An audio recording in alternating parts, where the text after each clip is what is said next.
being here. I leave you the stage for your presentation. Thank you for having me.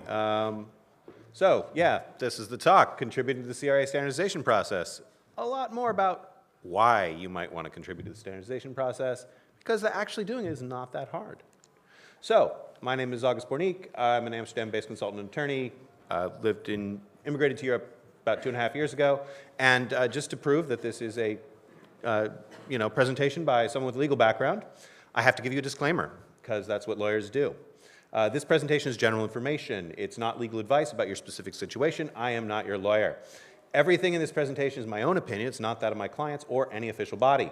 So, what is the CRA? It's the Cyber Resiliency Act. I bet most people know that. What's interesting about it is the EU-wide product regulation. Covers all digital products on the EU market, software, hardware, but most importantly, not services. That is something to keep in mind when thinking about the CRA and thinking about whether you need to comply with it and how you would comment on the standards. What I find interesting are the goals of the CRA. It is ostensibly on its face, it is about transparency and product security. So disclosing breaches and letting consumers know if their software and hardware is safe.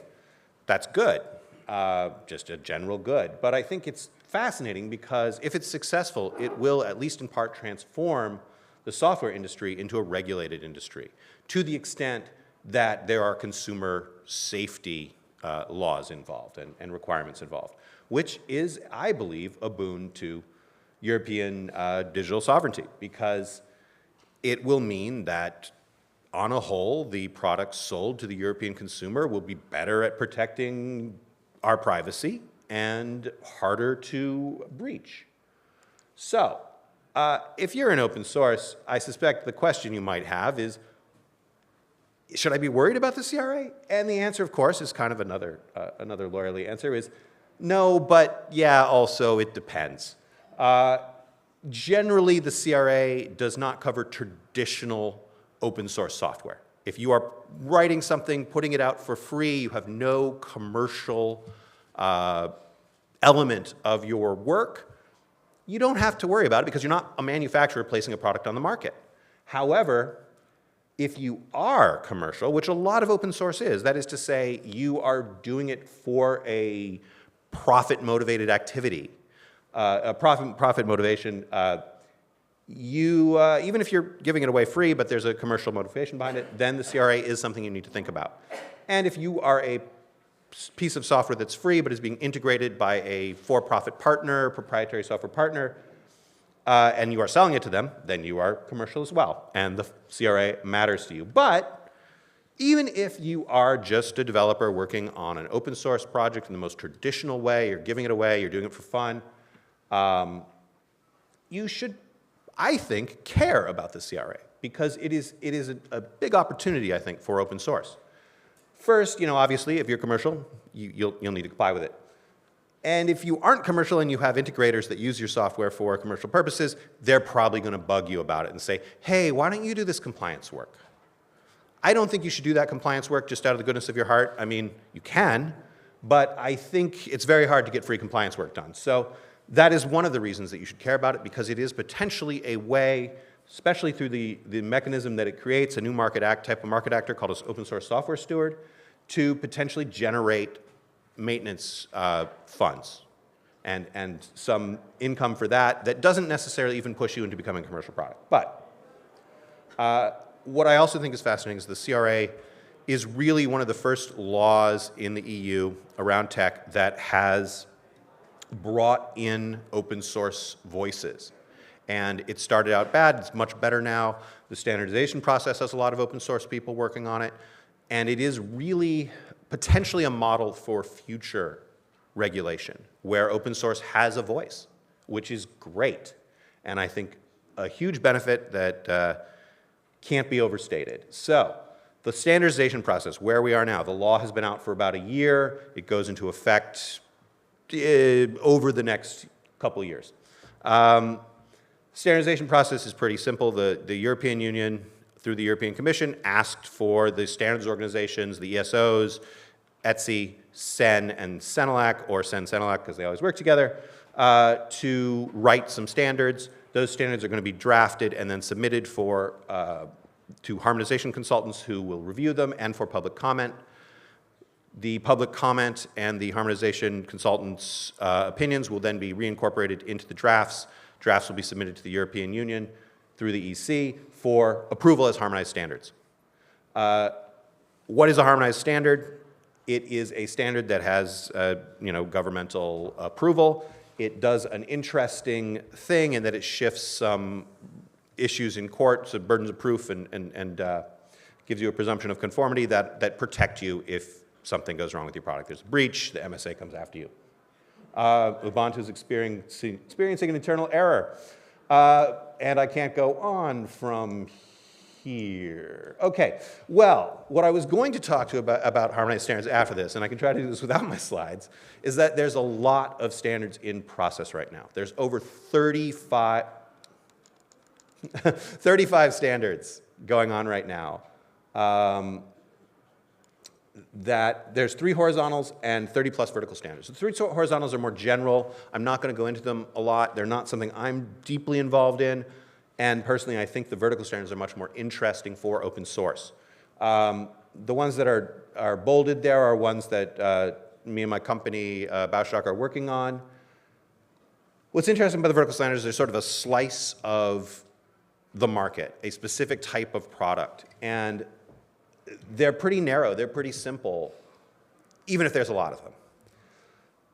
And why that's useful, why the verticals are, I think, something that open source developers might want to focus on is because I think they're more likely to obtain harmonization because they are more specific, they do have more technical requirements associated with them. I think that they're also interesting in that right now they're just the important critical products that are listed in the CRA, but they could expand to cover every market segment. Theoretically, over time, if people want to do that, if people who are the manufacturers of these kinds of products want to create a vertical standard in the future for something that doesn't have one, that can be done. We've heard that is the goal. They'll also be updated over time. But they're useful for open source projects because a lot of open source projects tend to be a very specific, singular product, have a singular purpose. You're writing a VPN, you're writing a network interface, as opposed to writing some kind of aggregate software suite. And that project, you don't want to do compliance. It'd be nice to have a standard that you could say, I followed this, I have increased legal protection, I don't have to go to third-party certification, I don't have to do any of that, I just have to do my self-assessment based on this harmonized standard, which is the advantage, one of the advantages of having a harmonized standard. I also think, as a practical matter, right now, it is easier to get involved in the vertical standards process as an outsider who's coming in right now.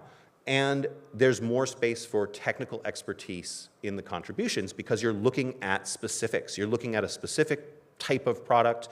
You can talk about what you do with your version of that to provide mitigations, to provide security. And that's likely to get into the standard at this point. We really, really want that kind of contribution because the goal of the verticals is fundamentally to standardize best practices around what makes software secure. It's not to create some ultra-high level of security that will, protect European software forever. It's to say, what are the best practices that people should be doing anyways, and make sure that the people that are laggards, that don't want to do that, are doing that. So there's just an overall level of basic security.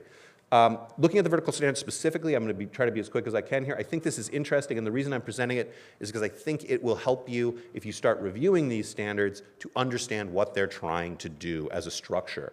They're product-based. Again, we're not going to be talking about the process of design, the process of development. There's not going to be any requirements on that because the standards are product safety standards. They're looking only at the product.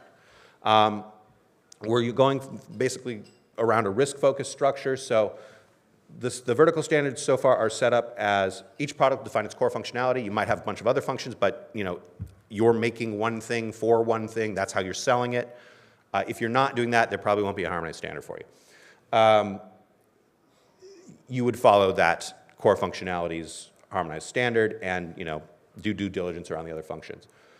Then you're going to look at risk factors derived from low, medium, and high risk use cases for the product. So some products might be used in a home consumer laptop. Probably not the same risks associated with that as if you're running a sewage plant with it.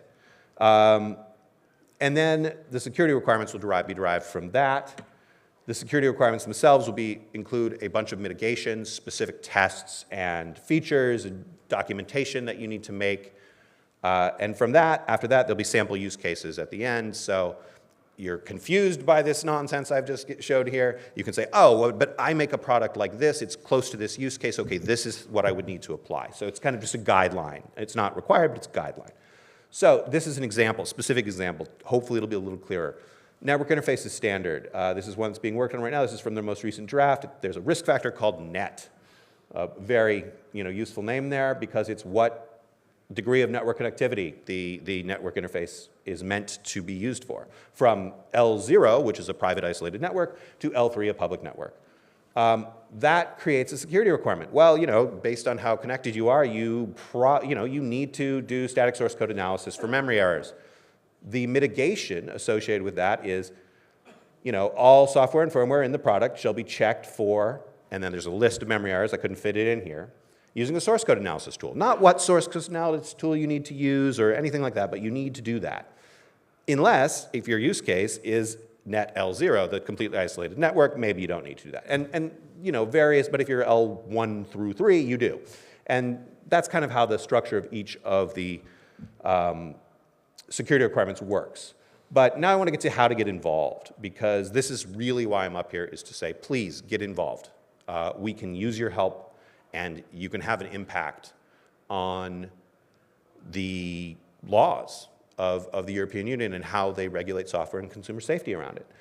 You can review early drafts, even now at Etsy Labs, at this website. The final draft standards that are going to be for public comment should be out in the next month or two. I said this year, but it's probably January.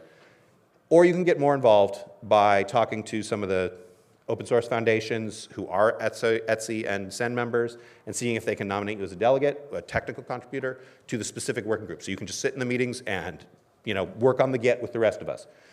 Or you can seek a grant from CyberStand to become a member yourself and do the same thing. So here's some resources I have. Just the labs, CyberStand, which provides some small grants.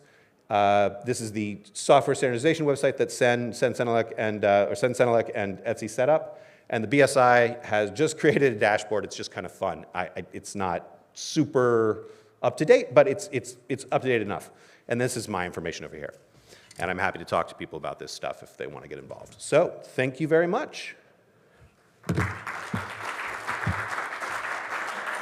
And I don't know, do we have time for questions? Or I've got 1 minute and 44 seconds. Okay, yeah. A couple of minutes for Q&A, if you have any question. Oh, no questions.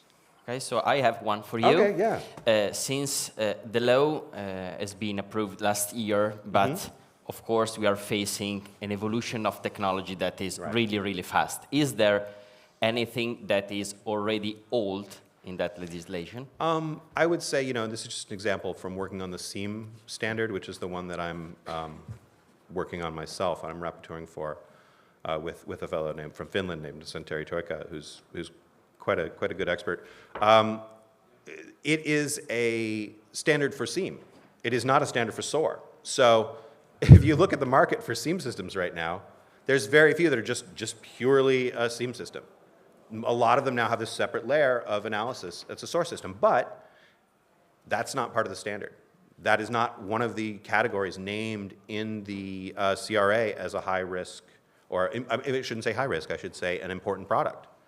So there are some delays, but I think in general the CRA as a law itself is pretty open and flexible to evolutions in technology.